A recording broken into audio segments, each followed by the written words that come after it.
I প্রহর শোনো। বলো। তুমি পড়ো কখন? কেন হঠাৎ এই প্রশ্ন? না মানে তোমাকে কখনো ক্লাসে পড়ালেখা করতে দেখি না, আর সারাদিন থাকো ক্রিকেট নিয়ে। বাসায় পড়ো কখন? দূর, পড়াশোনা করে কি বড় হয়েছে? কি বলো তুমি? দেখো রুষা, আমি ক্রিকেট আর ফ্রেন্ডস নিয়ে অনেক হ্যাপি, আর আপাতত স্টাডি নিয়ে ভাবি না। চলি, কাল দেখা হবে। একা একা দাঁড়িয়ে আছে রুষা, ভাবছে কি আজব ক্যারেক্টারের ছেলে, যে কিনা নিজের ভালো বোঝে না। মেয়ে বন্ধু আমার তেমন বেশি নেই। রুষা আমার অনেক কাছের একটা বন্ধু। মেয়েটার মাথায় পড়া ছাড়া আর কিছুই নেই, পড়া করে আমার মাথাটাও খায়। আমি স্টুডেন্ট হিসেবে মোটামুটি, কিন্তু ক্যাম্পাসে ব্যাটসম্যান হিসেবে আমি বেশি পরিচিত। আজ একটা সেঞ্চুরি করলাম 40 বলে। যতক্ষণ আমি মাঠে থাকি তুমি এটা ততক্ষণ খেলা দেখে, আমার অনেক টেক কেয়ার করে, খুব ভালো বন্ধু আমরা। কিন্তু তাও একে অপরকে তুমি করেই বলি। তুমিটা যে কেন তুই হলো না সেটা কাউকে বলতে পারবো না। শুধু জানি যে ও যদি কাছে না থাকে তাহলে ভীষণ ওকে মিস করি।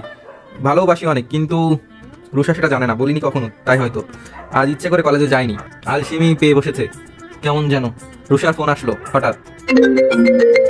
আজ আসলে না কেন কলেজে? এমনি ভালো লাগছিল না। ও আচ্ছা, কি করছো এখন? ফোনে গেম খেলছিলাম। তুমি কি করো? কিছু না, মাত্র বাসায় আসলাম কলেজ থেকে।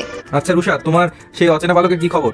আর বলো না প্রহর, সে আগের মতো একটা করে মেসেজ দেয়, ভালোবাসি রুষা। ফোন দিলেই বন্ধ পাই। আহারে বেচারা, এত ভিতর ডিম একটা। যদি বেটাকে ধরতে পারি না, কান গরম করে দিব। আমি হাসির কিছু বলিনি। প্রহর শোনো, শুনছি, বলো। আজ সবাই মিলে সিদ্ধান্ত নিয়েছে এবার সেটা কক্সবাজার ট্যুরে যাবো। তুমিও চলো না? সুন্দর স্পট, কিন্তু আমি যেতে পারবো না। কেন প্রহর? সবার সাথে থাকতে আমার ভালো লাগে না। যদি কয়েকজন বন্ধুরা মিলে আয়োজন করা হতো তাহলে যেতাম। এখানে তো বাইরের কেউ যাচ্ছে না, শুধু আমাদের ডিপার্টমেন্টের স্টুডেন্টরা। আচ্ছা, ভেবে দেখবো। প্লিজ প্রহর, না করো না। কবে যাচ্ছ? সামনের মাসেই। আচ্ছা, যাবো। সত্যি? হ্যাঁ। থ্যাংক ইউ প্রহর। এই একটা মেয়ে আমাকে কিছু বললে আমি ফেলতে পারি না, তাই আজ ওদের সাথে ট্যুরে যাচ্ছি। রুষাকে বলেছিলাম আমার টিকিটটা নিয়ে নিতে, কারণ কলেজ থেকে আমার বাসা কিছুটা দূরে, তাই পৌঁছাতে কিছুটা লেট হলো। রুষা দুটো টিকিট পাশাপাশি নিয়েছে, ও জানালার পাশে আর আমি ওর পাশে বসে আছি। বিকেল শেষের পথে, সূর্য ডুবি করছে। কক্সবাজার পৌঁছাতে প্রায় সকাল হয়ে যাবে। পেছনের ছেলেরা সাউন্ড বক্সে হাই ভলিউমে গান বাজাচ্ছে। রুষা বাইরের প্রকৃতির সাথে মিশে আছে, আর আমি নির্লজ্জ হয়ে ওর মুখের পড়া গোধূলির রক্তিম আলোয় অভিভূত হয়ে তাকিয়ে আছি। বাতাসে ওর লালচে চুলগুলো নেচে বেড়াচ্ছে, মেঘের মতো ভেসে আসছে সেটা, আর চোখে মুখে পরশ বুলিয়ে দিচ্ছে। হঠাৎ রুষা আমার দিকে তাকালো, আমি তখনও ওকে দেখে যাচ্ছি। প্রহর, এই প্রহর। সদ্বিত ফিরে পেলাম, খানিকটা ইতস্তত বোধ করলাম। কি দেখছিল ওইভাবে? কিছু না। কিছু না মানে? আমি কি ভুল দেখেছি? তুমি অনেক সুন্দর। মনে হয় ও খানিকটা লজ্জা পেলো, মুখটা ঘুরিয়ে আবার জানলার দিকে নিয়ে নিল। মুখে হাসিটা লেগে আছে। পকেট থেকে ফোনটা বের করে ওর অগোচরে কয়েকটা ছবি তুলে নিলাম। আনমনে হাসছি নিজের সাথে। দুজনেই চুপ করে আছি, মাঝে মাঝে দু একটা কথা হচ্ছে। সন্ধ্যা নামতে শুরু করেছে, সবকিছু চোখের সামনে ঝাপসা হয়ে গেল। সামনে শুধু বাসের হেডলাইটের আলো, বাসের ভেতরটাও আলোকিত। সে আলোয় নতুন এক রুষাকে খুঁজে পেলাম। আকাশে চাঁদ নেই, কিন্তু আজ আমার আকাশের চাঁদটা ঠিকই আছে। মনে মনে নিজেকে ধন্যবাদ দিচ্ছি ট্যুরে আসার জন্য। রুষা, তোমাকে একটা কথা বলি। কি করছো? কথা বলতে পারছো না? বলো, শুনছি তো। কিছু মনে করবে না তো? আরে না, তুমি বলো। বলেছিলাম যে আমি, আচ্ছা রাতে ঘুমাবে না? ও হ্যাঁ, ঘুমাবো। শালার গাধা, তুই কি বলতে চাস সেটা কি আমি জানি না? আচ্ছা রুষা, তুমি কি স্বপ্ন দেখো? স্বপ্ন কে না দেখে, আমিও দেখি। কি স্বপ্ন দেখো? কোন স্বপ্নের কথা বলছো? ধরো এমন কেউ যাকে নিয়ে তোমার ভাবতে ভালো লাগে। দেখি দেখি যে কেউ একজন আছে যে আমার হাত ধরে সারা পৃথিবী ঘুরবে, আর তার বাহুতে মাথা রেখে আমি নিশ্চিন্তে ঘুমাবো। তার সাথে কথা বলে রাত পার করে দিব, আর সারাক্ষণ আমার পাশে বসে রাখবো, যেন কোথাও না যেতে পারে আমাকে ছেড়ে। বাবা, তা সেই মানুষটাকে কি পেয়েছো খুঁজে? তবে পেয়ে যাবো। কাউকে পছন্দ করো? করি তো, সেও আমাকে অনেক পছন্দ করে। আর কোনো কথা বললাম না, মনটা খারাপ হয়ে গেল ওর কথা শুনে। অন্য কারোর অস্তিত্ব কল্পনা করে রুষার সাথে ভেবেছিলাম মনে কথাটা বলে দেই, সেটা আর হলো না। রাত গভীর থেকে আরো গভীর হচ্ছে। কেউ কেউ ঘুমিয়ে পড়েছে, জানালাগুলো সব বন্ধ, তাও ঠান্ডার আঁচ পড়ছে চোখে মুখে। রুষা গায়ে চাদরটা আরো শক্ত করে জড়িয়ে নিল। কানে হেডফোন লাগিয়ে বসে রইলাম। বাহুতে স্পর্শ পেয়ে ফিরে তাকালাম।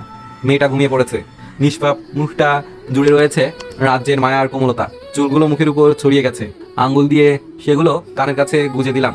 কিছুটা কেঁপে উঠলো, গুটিসুটি মেরে আরো শক্ত করে জড়িয়ে ধরলো আমার হাত। নিজেকে খুব সুখী মনে হচ্ছে, কিন্তু যখনই ওর কথা মনে পড়ছে তখন ওকে পর মনে হয় না, কালই ওকে বলে দেবো ভালোবাসি। কখন ঘুমিয়েছি জানি না, খুব ভোরে ঘুম থেকে উঠে গেলাম। রুষা তখন আমাকে জড়িয়ে ধরে ঘুমিয়ে আছে। ডাকতে ইচ্ছা হলো না, ওর ঘুমন্ত চেহারার মন্ত্রমুগ্ধ হয়ে তাকিয়ে আছি। বাইরে চোখ দিতেই খেয়াল হলো গাড়ি থেমে আছে। জানলা খুলে দিতেই বাতাসের ঝাপটা মুখে লাগলো, সেই সাথে সাগরের গর্জন শুনতে পেলাম। হালকা আলোয় সাদা ফেনা জল দেখতে পেলাম। এই দৃশ্য ভোলার মতো না। রুষা, এই রুষা, আরে উঠো না। ও কোনো রকম চোখটা খুলে দেখে আমাকে আঁকড়ে ধরে আছে। সে বিদ্যুৎ গতিতে উঠে পড়লো। সরি। রাখো তোমার সরি, বাইরে দেখো। ওয়াও প্রহর, চলো না বাইরে যাই। ওকে চলো, বাইরে আরো বেশি ঠান্ডা। রুষা চলো ফিরে যাই, এখানে অনেক বেশি ঠান্ডা। তো কি হয়েছে, আমি এখনই পানিতে নামবো। মাথা খারাপ হলো নাকি তোমার? না, হবে এখন। এটা বলে জুতা হাতে নিয়ে হাঁটু পানিতে নেমে পড়লো। অবাক হয়ে ওর ছেলে মানুষই দেখতে লাগলাম। তুমিও আসো না। জি না, আমার ঠান্ডাতে সমস্যা আছে। প্লিজ প্রহর, আসো না। ওর কথা না রেখে পারলাম না, আমিও নেমে পড়লাম পানিতে। দেখতে দেখতে সবাই সৈকতে ভিড় জমালো। পরিবেশটা এত সুন্দর বোঝানো যাবে না। সূর্যটা পুরো আকাশে একটু একটু করে উকি দিচ্ছে। প্রহর চলো। কই যাবো? চলো বলছি। সবার থেকে একটু দূরে টেনে নিয়ে আসলো রুষা। একটা নারকেল গাছে গুড়িতে বসে আছি দুজন। কি হলো বলো? কি বলবো? আজব, কি বলবে বলে এখানে টেনে নিয়ে আসলে এখন বলছো কি বলবে? আচ্ছা প্রহর, তোমার কখনো কাউকে পছন্দ হয়নি? হয়েছে তো। তাই বলেছো তাকে? না, বলবো ভাবছি। তা বলছো না কেন? জানি না, মনে হয় সে অন্য কাউকে পছন্দ করে, তাই বলতে চেয়েও বলি না। এমনও তো হতে পারে সে তোমাকে ভালোবাসে, তোমার বলার অপেক্ষায় আছে সে। তুমি আমাকে বলো, আমি তাকে বলে দেই। আমি যাচ্ছি, আর কিছু বলার সুযোগ দিলাম না ওকে। আরে মেয়েটা কি বোঝে না আমি ওকেই পছন্দ করি, ওকেই ভালোবাসি। পেছন থেকে রুষার গলাটা ধীরে ধীরে মিলিয়ে গেল। ও আমাকে ছাড়া অন্য কাউকে পছন্দ করতে পারে স্বপ্নেও ভাবিনি। সবাইকে ডাকা হলো ব্রেকফাস্টের জন্য, সবার ভেতর রুষাকে খুঁজলাম কিন্তু পেলাম না। সৈকতে গিয়েও খুঁজে পেলাম না। এবার সেখানে গেলাম যেখানে ও আমাকে নিয়ে গিয়েছিল, গুড়িটার উপর এখনো বসে আছে। তুমি এখনো এখানে? এমনি ভালো লাগছিল না তাই বসে আছি। তোমার মন খারাপ? কিছুটা। কার জন্য? জানি না। যাকে পছন্দ করো তার জন্য? কি হলো, কিছু বলছো না যে? হঠাৎ ও উঠে এসে যেতে লাগলো, বুঝতে পারলাম না কি হলো ওর। রুষা শোনো, বলো। এদিকে তাকাও। ও প্রহর, ভালো লাগছে না, by. Rusha, I love you. Rusha, আমি জানি তুমি অন্য কাউকে পছন্দ করো, কিন্তু কি করব, আমি সেই প্রথম থেকেই তোমাকে অনেক ভালোবাসি। আজ কেন বলছো? জানি না, মনে হলো এখন যদি না বলি সারা জীবন হয়তো না বলাই থেকে যাবে। একটা মেয়ে এতদিন ধরে তোমার সাথে থেকেছে, তোমার প্রতিটা পদক্ষেপে যার সঙ্গ রয়েছে, এতদিনও বুঝলে না সে কি চায়? মানে? কিছু না, চলি। রুষা শোনো, রুষা, রুষা প্লিজ। ও আর পিছু ফিরলো না। দুপুর গড়িয়ে বিকেল নামলো, সেখানেই বসে রয়েছি। সাগরটা কত সুখী, ফেনাগুলো সবসময় তাকে পরশ বুলিয়ে দেয়। হঠাৎ দূর থেকে শোনা গেল বাসে ওঠার জন্য সবাইকে বলা হচ্ছে। যেতে ইচ্ছে হলো না এখান থেকে, বসে রইলাম তাই। হঠাৎ খেয়াল হলো আমার ব্যাগ রয়েছে বাসের ভেতর, আর টাকা পয়সা সব ব্যাগে।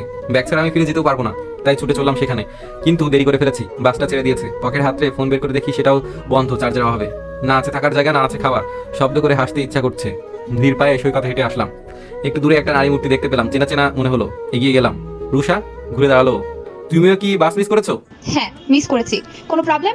না মানে মনে হলো তাই বললাম। গাধা বললেও গাধাকে অপমান করা হবে। কি বললে বুঝিনি। কিছু না। ঝাড়ি মেরে চলে যেতে লাগলো। রুষা, কিছু টাকা হবে? অনেক ক্ষুধা পেয়েছে, দুপুরে খাওয়া হয়নি। আর আমার ব্যাগটা বাসে রয়ে গেছে। আমার কাছে কোনো টাকা নেই। একটা পার্সেল বের করলো ওর ব্যাগ থেকে, সেটা আমার সামনে ধরলো। মুখটা খুলে দেখি দুটো চিকেন স্যান্ডউইচ। গোগ্রাসে গিলতে শুরু করলাম। রুষার দিকে খেয়াল হতে দেখি চোখ মুছছে ও। খাওয়া শেষে ও আমাকে টেনে নিয়ে টার্মিনালে আসলো। বাসের ভেতর দুজনেই চুপ, ঘুম ঘুম লাগছে চোখে। গত রাতে ঘুম হয়নি তাই। হঠাৎ কারো ফুপিয়ে কান্নার আওয়াজ শুনতে পেলাম। পাশ ফিরে দেখি রুষা কান্নায় ভেবে উঠছে। এই রুষা, কি হলো? রুষা, আমাকে বলো কি হয়েছে? সেই ছেলে কিছু বলেছে তোমাকে? হঠাৎ ওইদিকে ফিরেই চড় বসিয়ে দিল আমার গালে। এটা কি হলো? ভালোবাসি তোকে গাধা, কখনো বুঝিসনি। বারবার তোর কাছে গিয়েছি, তুই কখন বলবি সেটা শোনার জন্য, আর তুই বারবার ছেলেটা ছেলেটা করিস। এবারে থাপ্পড়টা আমি দিলাম। আমি না হয় গাধা, বুঝতে পারিনি। তুমিও তো বলতে পারতে ভালোবাসো। আমার বাবা মা কেউ কখনো আমাকে মারেনি। সরি, ভালোবাসি রুষা। আমি অনেক ভালোবাসি তোমাকে প্রহর। এই দাঁড়াও দাঁড়াও, তুমি যদি আমাকে ভালোবাসো তাহলে তোমার ওই মেসেজ বলার কি হবে, যে প্রতিদিন তোমাকে ভালোবাসি বলে মেসেজ দেয়? এমন পাগলের কথা নিয়ে কে মাথা ঘামায়? তার মানে আমাকে নিয়ে তোমার মাথা ব্যথা নেই? কি? তার মানে ওই মেসেজগুলো তুমি? শয়তান ছেলে, দাঁড়াও, আজ তোমার একদিন কি আমার একদিন। এটা বলে মারতে শুরু করলো। গাড়ি ছুটে চলেছে, আর রুষা ঘুমিয়ে পড়েছে আমার কাঁধকে বালিশ আর হাতকে কোল বালিশ বানিয়ে। আর আমি বলছি ভালোবাসি রুষা।